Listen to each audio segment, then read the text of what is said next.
filimku wuxuu ku bilaabmayaa iyadoona la barayaa shakhsiga oo filim ku socda oo ah Jeff. Jeff waa xirfadle gacan ku dhigla ah oo ku takhasusay dilka madaxda iyo kuwa awoodda leh. Waxa uu shaqeeyaa Carlito oo ah hogaamiye awood badan oo ka tirsan mafia Mexican ah. Carlito ayaa Jeff ka codsaday dilka Kim oo ah nin Shiinees uu tartan kala dhexeeyo. Subax ka mid ah subaxyada Jeff ayaa hurdada ka soo toosay. Isla markiiba calaamado xanuun ayuu isku arkay. Aragtidiisu way lidatay oo waa uu dhacdhacayay. wuxuu halkaas ku arkay cajalad oo uu shiday. cajalada wuxuu ku arkay Ricky oo ay shaqo wadaag ahaayeen oo fariin u reebay isaga. Ricky wuxuu shaaca ka qaaday inuu Jeff sun ku duray intii uu hurdayay. wuxuu kaloo sheegay in suntan ay isaga dili doonto saacado gudaheed. Jeff aad ayuu uga carooday maqalka warkan. wuxuu isagoo niyad jabsan burburiyey TV-ga. isla markiiba wuxuu watay baabuurkiisa oo uu soo aaday dhanka baarka si uu Ricky u soo helo. intii uu sii socday ayuu wacay saaxiibkiisa Kylo. wuxuu ka codsaday inuu Ricky war uga keeno si uu uga aarguto. intii uu gaariga kaxeynayay, garaaca wadnaha ee Jeff ayaa si tartiib ah hoos ugu dhacayay, isagoona ku dadaalayay inay indhihiisu furnaadaan. nasiib wanaag wuxuu ku guulaystay inuu gaaro baarka oo uu gudaha u galo. Jeff isla markiiba wuxuu biskoolad ku qabtay mulkiilaha baarka, wuxuuna wax ka weydiiyey halka uu Ricky ku sugan yahay. laakiin mulkiilahan ayaa si degan u sharxay inuusan ninkaas war ka helin. Jeff wuu ka niyad jabay jawaabtan, wuxuuna ku noqday gaarigiisa isagoo xawli u kaxeynaya. dhowr daqiiqo kadib wuxuu wacay dhakhtarkiisa lagu magacaabo Miles. Jeff wuxuu u sharxay xaaladdiisa, wuxuuna tafaasiil ka bixiyey calaamadaha uu isku arkay. xoogaa kadib Miles wuxuu sheegay in Jeff lagu duray sun Shiinaha laga keenay. suntan aad ayay u daran tahay, waxayna joojisaa dheecaanka kordhiya garaaca wadnaha ee jidhka. Miles wuxuu Jeff kula taliyey inuu dhaqdhaqaaq sameeyo si uu u kordhiyo garaaca wadnihiisa. haddii uu taasi samayn waayana si degdeg ah ayuu u dhiman karaa. sidoo kale dhakhtarkan wuxuu sheegay inuusan ku sugnayn magaalada, laakiin uu dhowr saacadood gudahood ku soo noqon doono. Jeff ayaa dhakhtarkan uga mahad celiyey taladiisa, wuxuuna jaray koolka. isla markaas Jeff waxa uu maqlay cod mikrofon gadaashiis ka yeeraya oo looga codsanayay inuu waddada gees uga baxo. wuxuu arkay booliis badan oo gadaashiis socda. Jeff wuxuu tani u arkay fursad uu kaga faa'iidaysan karo inuu kordhiyo dheecaanka garaaca wadnihiisa. halkii uu gees uga bixi lahaa ayuu iska indha tiray amarkooda, wuxuuna gaarigiisa dhex marsiiyey goobo ganacsi iyadoona ay askartu eryanayeen. ugu dambayntii wuxuu gaariga ku dul burburiyey wiishka oo waxa uu ka baxsaday booliiska. Jeff ayaa u soo orday dhanka tagsi u dhowaa. si xoog leh ayuu uga soo dejiyey rakaabkii saarnaa oo uu gudaha u galay isagoo ku qaylinaya darawalka si uu u xawaareeyo. gudaha tagsiga, Jeff ayaa raacayay tilmaamaha dhakhtarkiisa oo dhaqdhaqaaq ayuu samaynayay isagoo madaxiisa dhinacyada ku garaacaya. wax yar kadib tagsiga wuxuu istaagay subarmarket u dhowaa. Jeff ayaa gudaha galay. ninkii joogay ayuu soo jiiday oo uu u hanjabay. Jeff waxa uu urursaday cabitaanada tamarta oo fara badan. intaas kadib wuxuu ku laabtay tagsigii, wuxuuna u jihaystay guriga Carlito. halkaa waxa uu barkada la galay Carlito oo uu la sheekaystay. Jeff wuxuu ogaaday in Carlito uu ka warqabo xaaladiisa cakiran oo uu xitaa isaga lahaa amarka sunta lagu duray. waxaa soo baxday in kooxdan Carlito ay soo weerareen burcad Shiinees ah kadib markii ay Kim shirqooleen. sidaas darteed Carlito wuxuu go'aansaday in Jeff la dilo si ay nabad u dhex marto isaga iyo kooxdaas ka soo horjeeda. Jeff aad buu uga cadhooday inuu tan maqlo, wuxuuna ka soo tagay guriga Carlito.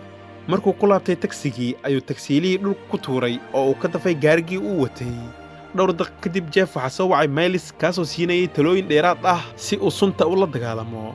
dhakhtarku waxa uu Jeff u sheegay inuu isbitaal ka soo qaato talaalka Epinephrine oo ah daawo kordhisa dheecaanka garaaca wadnaha. Jeff ayaa dhakhtarka uga mahad celiyey caawintiisa, wuxuuna jaray qadka markii uu Kylo soo wacay. wuxuu Kylo sheegay inuu arkay Alex oo ah Ricky walaalkiis oo maqaayad ku sugan. Jeff aad ayuu ugu farxay warkan oo isla markiiba waxa uu ambabaxay dhanka maqaayadda. cabbaar ayuu ninkii bannaanka ku sugayay oo isla markii uu soo baxayna wuu weeraray. Jeff ayaa Alex gacanta kaga gooyey baangad oo uu garaacay. wuxuu wax ka weydiiyey Ricky. inkastoo uu Alex dhaawacnaay, haddana waa uu diiday inuu walaalkiis kashfo. taa beddelkeeda waxa uu ku booday Jeff oo uu dhulka dhigtay. Kylo ayaa u yimid samata bixinta Jeff oo Alex ayuu madaxa alwaax kaga dhuftay. Alex waxa uu ku mashquulay Kylo. Jeffna wuxuu ka faa'iidaystay fursadan oo gadaal ayuu ka toogtay. dhowr daqiiqo kadib Jeff waxa uu galay isbitaal oo uu iska dhigay bukaan. wuxuu si degan u maray hoolka, laakiin wuxuu arkay laba sarkaal oo isla markiiba ka orday. saraakiishu way ku dhowaadeen inay qabtaan. si kastaba ahaatee Jeff ayaa awooday inuu ka baxsado oo xitaa wuxuu jiray qaar ka mid ah bukaanada. wuxuu arkay koox dhakhaatiir ah oo bukaan sariir ku wada, waana uu daba kacay. wuxuu qori ku qabtay kalkaaliyihii oo uu weydiistay talaalka Epinephrine. kalkaaliyaha ayaa cabsaday oo wuxuu u raadiyey daawadan. nasiib wanaag waa uu helay oo uu farta ka saaray. jeef wuxuu dareemay in garaaca wadnihiisa uu si tartiib ah hoos ugu dhacayo, wuxuuna soo bandhigay qorshe waali ah oo wuxuu kalkaaliyihii weydiistay inuu ku dhajiyo qalabka garaaca wadnaha loogu talagalay. laakiin kalkaaliyuhu uu ka labalabaynayay inuu sidaas sameeyo. si kastaba ahaatee markuu jeef qorig ku qabtay ayuu amarka u hoggaansamay oo uu ku dhajiyey qalabkii, taasoo si xawli ah jeef u kala turtay, wuxuuna ku dhacay wiishka. askartu waxay u soo dhowaadeen albaabkii wiishka si ay jeef u qabtaan, laakiin jeef ayaa xabado ku riday iyaga. intay dib u guranayeen oo gadaashish ku gambanayeen ayaa jeef uu bukaan bannaanka u soo saaray oo uu xirtay albaabka si uu dabaqa uga soo dego oo uu u sii baxsado. intii uu wiishka hoos u sii socday ayuu isticmaalay silingo si uu isugu duro daawadii haddaatay. nasiib darro si xad dhaaf ah ayuu daawadan u isticmaalay oo isla markiiba si xawli iyo firfircooni leh ayuu magaalada ugu dhex ordayey.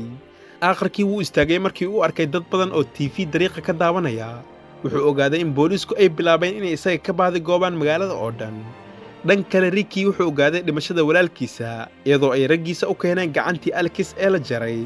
Ricky aad ayuu ugu farxay inuu ogaado in jeef uu arrintan ka dambeeyo, wuxuuna go'aansaday inuu raadiyo oo uu si toos ah u dilo.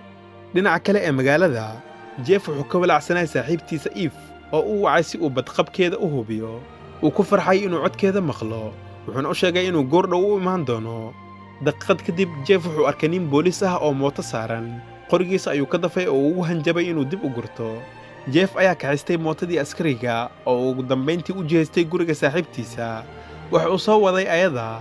bannaanka ayaa wuxuu ku arkay mid ka mid ah raggii Ricky. si uu Eve u mashquuliyo ayuu boorsadeeda alaabta ka daadiyey. intay alaabteeda urursanaysay ayaa jeef wuxuu weeraray ninkii oo uu ceejiyey kahor inta uusan ku tuurin barkad u dhoweyd. jeef wuxuu u soo laabtay Eve, waxayna lamaanahan aadeen maqaayad ku taalay bartamaha magaalada. intay sugayeen cuntadooda ayaa jeef wuxuu Eve u sheegay inuu yahay dilaa, wuxuuna u sharxay xaaladda uu hadda ku sugan yahay. wuxuu kaloo ku wargeliyey inay iyadu khatar weyn ku jirto. Eve aad ayay uga naxday maqalka arrintan, waxayna u malaynaysaa in jeef uu sheekadan u samaynayo si uu ayada uga fogaado. iyadoo caraysan ayay maqaayadda ka soo tagtay, halka jeefna uu daba ordayey ayada. gacanteeda ayuu qabtay, balse isla markiiba wuxuu dareemay in garaaca wadnihiisa uu sii yaraanayo isagoo dhul ku dhacay. nasiib wanaag aakhirkii garaaca wadnihiisa kor ayuu u kacay. isla markaas jeef waxaa soo wacay Kaylo, kaasoo ku wargeliyey in Ricky uu joogo bakhaar u dhow. markii uu tani maqlay, jeef ayaa macsalaameeyey Eve kahor inta uusan aadin goobtaas. Eve waxay ka carootay inuu ka sii tago. markii jeef uu gaaray bakhaarka, wuxuu arkay raggii Carlito oo isaga sugaya, halka Kaylona ay dileen. jeef wuxuu ogaaday in raggan uu Carlito amray inay isagana dilaan, oo isagoo caraysan ayuu toogtay laba ka mid ah gaangiskan, iyadoona ay israsaaseyntu bilaabatay. daqiiqado yar kadib, jeef wuxuu Eve ku arkay wiishka dhismahan, waana uu la yaabay. isla markiiba wuxuu u orday dhanka wiishka isagoo meydka Kaylo gaashaan kaga dhiganaya rasaasta gaangiska. si kastaba ahaatee marka jeef uu ku booday wiishka ayaa xabad lugta kaga dhacday. lamaanahan ayaa wiishka u geeyey dabaqa hoose, halkaasoo koox dawaarlayaal ama harqaanley ah ay dhar ku talayeen. jeef ayaa weerar gaadmaha ku qaaday mid ka mid ah burcadda oo uu gacanta u geliyey mashiinka dharka lagu talo. ninkan ayaa si xun u qaylinayay, halka jeef iyo Eve-na ay ka sii baxeen dhismaha iyagoo watay baabuur meesha yaalay. raggii Carlito ayaa sidoo kale dabagalay lamaanahan oo eryaday. jeef xawli ayuu u kaxeeyey gaariga si ay uga haraan, laakiin weli way daba socdeen oo xitaa jeef ayay xabado ku soo rideen si uu u istaago. nasiib wanaag rasaastu waxay keliya haleeshay daaqadda dambe ee baabuurka. jeef si degdeg ah ayuu uga jawaabay oo wuxuu xabad la helay darawalkii burcadda, taasoo ugu dambayntii keentay inuu baabuurkoodu burburo. kadib markii ka takhalluseen ayaa jeef waxaa soo wacay Myles, kaasoo u sheegay inuu magaalada ku soo laabtay. jeef wuu nafisay markii uu tan maqlay, wuxuuna isla markiiba aaday hooyga dhakhtarka. halkaas Myles ayaa jeef ku duray faleebo epinephrine ah si uu u hakayo faafitaanka sunta. si kastaba ahaatee dhakhtarku wuxuu si cad u sheegay inaysan jirin daawo suntan ka hortegi kartaa, wuxuuna filayaa inuu jeef ku dhiman karo saacado gudahood. laakiin jeef ma uusan rumaysan dhakhtarkan, isagoona sheegay inuu weli haysto wakhti uu Ricky ku dili karo.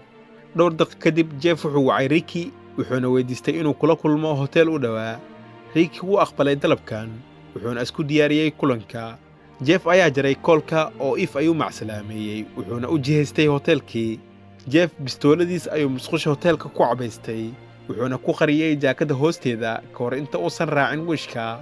dabaqa sare ayuu tegay waxaana soo dhoweeyey laba ka mid ah raggii Ricky.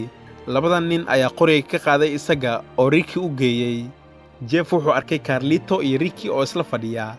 kadib markay hadallo macaan isweedaarsadeen ayaa Carlito uu shandadiisa kala soo baxay cirbad ku jirta suntii shiinaaska. Carlito wuxuu raggiisa ka talbaday inay Jeff qabtaan si uu ugu diro sun ka darantii hore. si kastaba ahaatee kahor inta aysan ficilkan ku dhaqaaqin ayaa mid ka mid ah raggii Carlito madaxa laga toogtay. gaangiskii Carlito waa ay naxeen markay arrintan arkeen, laakiin isla markiiba waxay ogaadeen in kooxdii shiinaaska ay ishayeen oo Jeff gadaashiisa soo istaagay ee xabaddan soo rideen. markii uu Carlito eegay kooxdan aad buu uga naxay inuu arko hogaamiyahooda Kim. aynu dib u milicsanno hadda ka hor markii Jeff loo diray inuu Kim dilo. waxaa soo baxday in Jeff uusan Kim dilin balse uu badbaadiyey noloshiisa, wuxuuna ka codsaday inuu magaalada ka dhuunto dhowr maalmood. Kim waa uu aqbalay fikraddan oo warka dhimashadiisa ayaa ku faafay magaalada. si kastaba ahaatee waa uu noolaa oo wuu dhuumanayay wakhtigan oo dhan. hadda isagana si uu Jeff ugu mahad celiyo ayaa Kim wuxuu soo kaxistay kooxdiisa si uu uga badbaadiyo raggan khiyaanoolayaasha ah. kooxdan shiinaaska ayaa rasaas ku furay Carlito iyo raggiisii iyagoona kala firdhaday markii xabad lagu soo riday. Ricky wuxuu watay biskoolad si uu la dagaalo kooxdan ka soo horjeeda, laakiin Jeff ayaa ku soo tuuray dhalo khamri ah taasoo ka goysay faraha. dhan kale Carlito wuxuu ku dhuntay gidaarka gadaashiisa, wuxuuna wacay duulihiisa si uu helikobtarka saqafka hoteelka ugu soo dejiyo. dhowr ilbiriqsiyo kadib Jeff wuxuu arkay Carlito oo sii baxaya fuulayana jaranjarada. Jeff wuxuu daba kacay hogaamiyahan oo uu joojiyey markii uu helikobtarka galayay.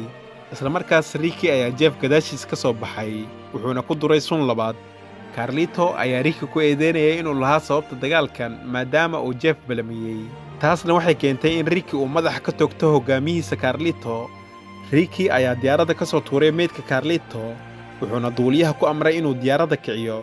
intay diyaaraddu kacaysay, Jeff ayaa albaabka qabsaday oo weerar ku qaaday Ricky. labadan nin waxaa hawada ku dhex maray dagaal feer ah oo aakhirkiina diyaaradda ayay ka soo dhaceen. intii hawada lagu jiray, Jeff wuxuu luqunta ka qabtay Ricky oo uu cijiyey ilaa uu ka dhinto. ugu dambayntii Jeff howlgalkiisii argoosiga waa uu dhammaystirtay. wax yar kadibna Jeff wuxuu ku dul dhacay baabuur oo uu ka sii fanaynay isagoo dhulka gaaray. filimkuna wuxuu ku dhammaanayaa Jeff oo eegaya kaamirada isagoo ay indhihiisu nuuxsanayaan, taasoo muujinaysa inuu weli nool yahay. subscribe saar kanaalkan si aad u hesho muuqaalo badan oo kan oo kale ah. furo gambaleelka oo noo reeb like si aad u caawiso kanaalka. waadna ku mahadsan tahay daawashadaada.